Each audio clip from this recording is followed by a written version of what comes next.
Hello everybody, welcome to Also Rusty Buckets. If you're new to this channel, I am nearly at 40k, so if you have not subscribed, then subscribe. And actually, if you've been watching these videos and you have not subscribed, dude, what are you doing? Like, it's hurting me and it's hurting you. Also, drop a like on this video. It helps it in the algorithm. All that stuff is appreciated. So, as for the games that I watched today, I watched Pacers versus Clippers. I don't know why I almost said Hawks. Heat versus Suns, and Celtics versus Blazers. So, jumping right into the Pacers-Clippers game. This was a kind of shockingly entertaining one. I do want to have a conversation about the Pacers a little bit here, but I first want to really point out Paul George has been on a tear lately. This is the first Clippers game I have watched in quite a while, but this one was just a continuation of the streak that he's been on. He just won Player of the Week, averaging like 35 points per game, and he had 36, 7, and 8 in this one on relatively good shooting splits. It could have been better, but not bad at all. And also Marcus Morris was very good in this game. But this was just an all-around good performance from Paul George. The Clippers were not playing. They didn't have Kawhi Leonard, so it was just Paul George doing his thing. Terrence Mann, I have to mention him because he was good in this game, and he's really broken out into being an actual rotation player. Rajon Rondo was good playmaking-wise, and then for the Pacers side of things, thing is they actually got a good performance from their three best players, not counting TJ Warren, who is out for the season. He very well could be better than Karis LeVert. I guess that's kind of up for debate. I mean, if he's anything close to what he was in the bubble, then he's definitely better. But then again, bubble TJ Warren is better than Michael Jordan, so that's not really saying much. But Sabonis had a pretty damn good game, not outstanding, but good. Karis was a little inefficient. I didn't realize he was like 39% inefficient, but all right. And then Malcolm Brogdon was pretty good. Actually, I'd say really good. He went on a little bit of a tear late in the second quarter. He hit one three-pointer from an out kick on the fast break from Karis LeVert, and I was like, damn, you really shot that? And then it just went in perfectly. And that was a run that the Pacers did that got the game relatively close at the half, and then the Clippers kind of took charge again. For the second half, another guy I want to highlight is TJ McConnell. I think he leads the league in 10 assist games off of the bench, and is already on pace to have some of the most 10 assists off of the bench games ever. So that's cool. TJ is a very good playmaker. This game, he made a couple of hustle plays, which he tends to do, and then just decent enough score. He's not a particularly good three-point shooter. I'm curious what his stats from three are this year, because I know they've been bad in the past. He is shooting 30% from three. Yep. So on less than half an attempt per game. So yeah, he's not a good three-point shooter, but he has a very good mid-range short pull-up, not really from far, like long twos, but close mid-range shots. He has a very good fadeaway from there. Good at going to the basket. Averages 6.5 assists per game off of the bench in 25 minutes per game. He's a damn good point guard, and he's one of the best backup point guards in the league. So wanted to point that out. Malcolm Brogdon underrated, Sabonis a little underrated, and TJ McConnell very underrated. And this is something you hear the general rhetoric around the Pacers for quite a while now, is how underrated they are. But the thing about that is, what is really the game plan with the Pacers from a long-term perspective? I'm pretty much always against the idea of just okay, it's time to blow it up now. That mentality. I used to be strongly in favor of that. Now I just don't feel that way at all because of the effect it has on culture. Watching it go down with my own team over time, I really don't have much patience for it, and I don't think that really works. I think that's the mindset of a franchise that doesn't really know what they're doing. They're not really competent, that you can't take a team that has talent and make something out of it, and you just have to resort to resetting.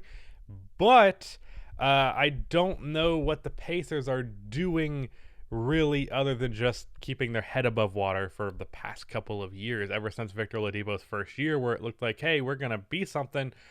It's just been keeping their head above water. And that's cool. Being a playoff team, or in this case right now, a fringe playoff team, is something to not, there's worse situations to be in the league, basically. You could be like the Timberwolves or something. I'm sorry, I'm Timberwolves fans if you just got an unnecessary shot there.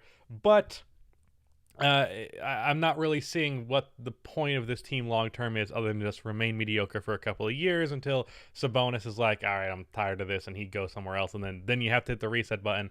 And there were rumors of the Pacers trading Sabonis and Brogdon. I don't really think it was going to happen, and then of course it didn't, because they just seem comfortable staying the course. And like I said, it's not the worst position to be in the league, but every time I watch the Pacers, I'm like, okay, but none of this really matters. So that's that, the Pacers. As for the Suns versus Heat game, this is a kind of weird game because the Heat started this game and they got a pretty sizable lead. Then the Suns made a comeback to close the half. And then in the second half, the Suns really just dominated the Heat, but it wasn't through like the way you would expect. DeAndre Ayton had a good game here, but outside of that, the starters had a very bad game. Jay Crowder 2 for 8, Chris Paul 2 for 7, Devin Booker 4 for 16, and Mikal Bridges, wrong Bridges, 0 for 3. That's fucking horrible. But Cam Johnson, Cam Payne, Torrey Craig, and Dario Saric all scored in double figures. Cameron Payne had 7 assists. Granted, some of this stuff did come in garbage time, but it was really the bench unit that was giving the Suns the momentum that they needed in this one, while their guys in the starting lineup outside of DeAndre weren't really doing all that much. And then on the Miami Heat side of things, this game could have been worse. I don't understand why Bam Adebayo shot the ball 6 times. I didn't even notice that. Good God.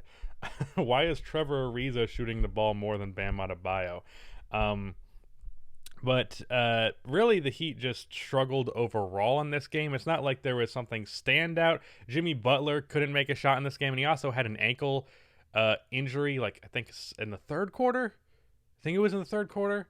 And that he was clearly a little bit off after that. I was concerned for a second that was a big injury. Like I even tweeted, like, I swear to God, if they take Jimmy like right after the what's his name, son of a bitch, got head, Jamal Murray. Don't love that. That's how you know what I mean. Jamal Murray, he just got an ACL tear, which fucking sucks because I'm really high in the Nuggets, and that's obviously not going to end up working out with him not playing for probably a year less, a little bit less now. But yeah, I mean, the Heat, they didn't do anything outstandingly bad. The shots just weren't dropping, and then the Suns bench unit came in and really saved the Suns from a bad game. I mean, finishing with 86 points is real bad. Just the shots just weren't going in, to put it simply.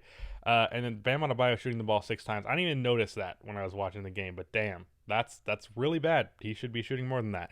The best game of the day by far, though, or at least I should look at the box score before I say something like that. The best game that I watched today had to have been the Celtics versus the Blazers. Now, even though I talked about the Pacers, I'm probably going to title this video about the Celtics because the Celtics, actually, let me look up their standings. I'm curious what their record out of the last 10 is because I know they've been good lately. They are 7-3 in their last 10, and they're on a 4-game win streak, which you love to see.